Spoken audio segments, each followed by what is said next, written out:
நண்பர்களை நீங்கள் சிந்தித்து பாருங்கள். உங்களுடைய ஓட்டுக்களை யாருக்கு அளிக்க வேண்டும் என்று அந்த 1,31,00,000 குடிமக்களுக்கு உதவித் தொகையானது திராவிட முன்னேற்ற கழகத்தைச் சேர்ந்த நிர்வாகிகள் சிபாரிசு செய்த நபர்களுக்குத்தான் அதிகமாக கிடைத்துள்ளது.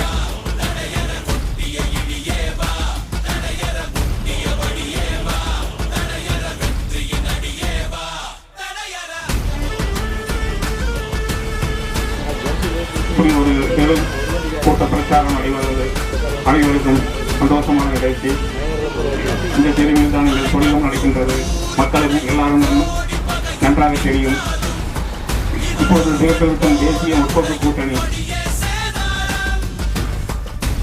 இருக்கக்கூடிய அத்தனை திட்டங்கள் அரசு திட்டங்களாக சரி, மக்கள் பணிகளாக சரி, எந்த வளர்ச்சி திட்டங்களாக இருந்தாலும் இந்த 5 ஆண்டுகால ஆட்சியை மாத்திரம் பார்த்தீங்கன்னா 6 லட்சம் கோடியை கொள்ளையடித்த ஒரு கூட்டம் இருக்கின்றது என்று சொன்னால் திராவிட முன்னேற்ற கழகத்தினுடைய ஒரு கூட்டணி.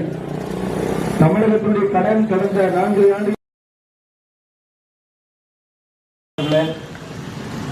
ஆனமலை மேற்கு ஒன்றிய தலைவர் வனிதா நந்தகுமார் அவர்களே, மாவட்டத்துடைய துணைத் தலைவர் ஏ.பி. கோவிந்தராஜன் அவர்களே, தேசிய ஜனநாயக கூட்டணியுடைய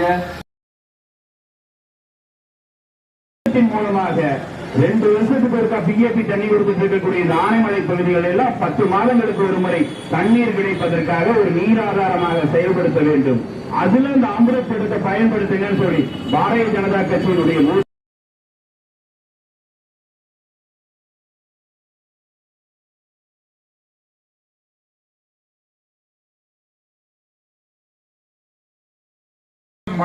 பகுதிகளுக்கு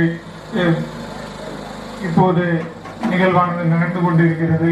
பாரத பிரதமர் அவர்களின் பல திட்டங்கள் அமலில் இருந்து வருகிறது.